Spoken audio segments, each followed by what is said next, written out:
mamamatay ka na. Hindi ka na magkakaroon.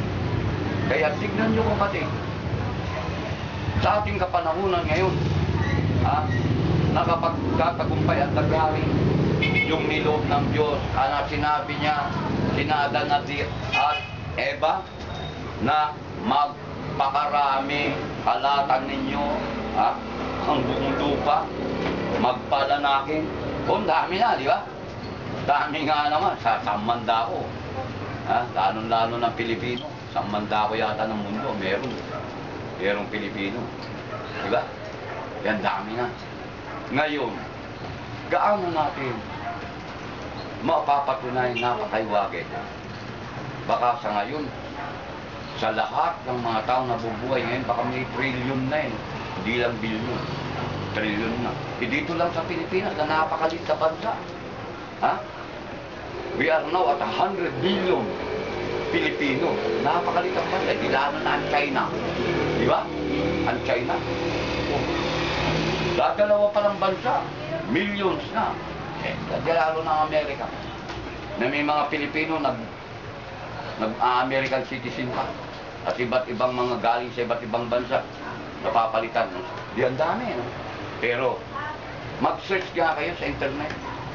Kapatid, kung ilang libo ika nga matatanda na umabot na 100. Wala pa yata 1,000, no? Sa dami ng tao, hindi na makaabot sa 100. Bibihira. Dito lang sa Pilipinas, bilang na bilang yung centenaryong gulang ng tao. Sa dami na tao, napapaiksi ang buhay natin. Isipin na lang nyo, tayo na lang sa akin. 61 years old na. Napakaraming pagbabago. Kapatid, napakarami. 61 pa lang. Almost 39 pa para makasanda. Dito pa lang sa 61, napakarami ko na. Ika nga nararamdaman. Gusto mo bang umabot ang Kaya't kapatid, yung salitang samantalahin habang may araw. Samantalahin habang may buhay at may lakas. Dahil ang pagdating ng gabi, pagdating ng bagay na hindi mo na makaya, hindi ka na makagago. Kaya, magtumulin tayo kapatid, na anong dapat makita sa atin. Narito kapatid, upang sa magkagayo. Lubusan na ipagkakatiwala ng Amang Diyos. Ipagkakalog kayo ang biyaya ng kanyang pagdidigtas. Sulat po na Apostol Pablo sa unang mga taga-Tesalonica, Kapitulo 5, talatang 8, mga minamahal na kapatid, ganito po ang ating matutungayan. Datapwat palibasay mga anak tayo ng araw. Nakita mo kapatid, dito pa lang, may tinatawag ng mga anak ng araw. May tinatawag din anak ng dilig. Di ba ba? Pero, ibang panuntunan ng mga anak ng araw at anak ng dilig. Magpigil tayo na isuot ang baluti ng pananampalataya at ng pag-ibig at ang maging turbante ay ang pag-asa ng kaligtasan. May kasuotan ka kapatid. Nawari pagay ika nga shield sa iyong sariling katawan na pupunta sa labanan upang maging safety ka. Shield, baluti. At ayang baluti na yan, yung pananampalataya at pag-ibig. Dahil dakila sa lahat ng bagay, pag-ibig. Tatatlong bagay na pinapayag ng Balang Aklat. Ayon kay Pablo sa unang Corinto, Kapitulo 13, 4 hanggang 8. Una po, pananampalataya. Ikalawa, pag-asa. At ikatlo, pag-ibig. At sa tatlong ito, ang pinakadakila pag-ibig. Nagaya kung babasahin nyo sa Kapitulo 13, talatang 1 hanggang 3. Ganon man na marami kang pag-aari, kayamanan, ipagkakalog mo sa mga wala kang pag-ibig, wala kang gaano man na ipagkalog mo, ika nga ibigay ang lahat ng bagay basta't wala kang pag-ibig, walang kapuluhan. Kung walang pag-ibig, lalong-lalo na po ang pananampalataya na hindi mo lakipan ng pag-ibig, maniwala ka sa akin sa ito, hindi mo na gagawin ang pagkakatid. Hindi mo na rin gagawin ang kalooban naman. Kaya dito kapatid, tunay na yung bihis mo, napakatatag, shield talaga. Pananampalataya at pag-ibig, yung pinakaturbante ibig sabihin sa yung sa ataasan yung ulo, nakasuutan, pag-asa sa kaligtasan. Kita nyo kapatid, yan ang dapat sa bawat isa sa atin. Kailan mga minamahal na kapatid, ito ang pahayag mismo ng Panginoon sa bawat sa atin.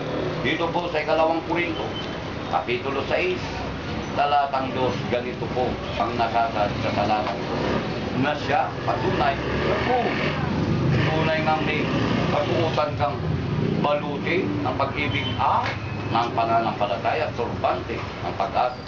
Kaligtasan, ganito po ang sinasabi.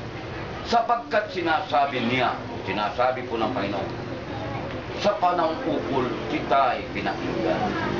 At sa araw ng pagliligtas, kita ay sinakluluhan. Narito, ngayon ang panahong ukol, narito, ngayon ang araw ng kaligtasan. Kasama ito po sa ating mga pag-awit sa inyo. Na mismo nagsasabi na nga, nang ikaw ay tumatay, nang ikaw ay nananalangin, nang ikaw ay humihiling, pinakinggan kita. At nang gusto mo ng kaligtasan, sinakluluhan ka. No, mga napahamak ka, sinakluluhan ka. Ngayon, sabi niya, yung pinatatalatlat niya sa bawat sa atin, ngayon, nang ika'y tawagin, mapabilang sa kanyang iglesia o pananampalatayang yan, yan ang panahong ukol sa kaligtasan. Kaya't manatili ka, gawin ang pagpuri, paglilingkod sa Panginoon. Kaya't ang huli, ano ang dapat na gagawin? Tayong nakakakilala at tumanggap nitong biyaya ng kaligtasan. Dahilan nga po, sa may angking kasuotan, napabilang ka sa kanyang banal na iglesia, ginagawa mo ang pagpupuri, ginagawa mo ang kanyang banal na kalooban. Ano pa ba ang dapat po natin gawin? Ayon po kay Apostol Pablo, dito po sa sulat niya sa mga taga-Roma, Kapitulo 11 o 13, talatang 11 hanggang 14. At ito yamang nakikilala ang panahon at ngayon kapanahunan nang magsigising kayo sa pagkakatulog. Sapagkat ngayon ay lalong malapit na sa atin ang kaligtasan kaysa ng tayo magsisampalataya ng una. Anong dapat natin gawin kapatid? Magsigising.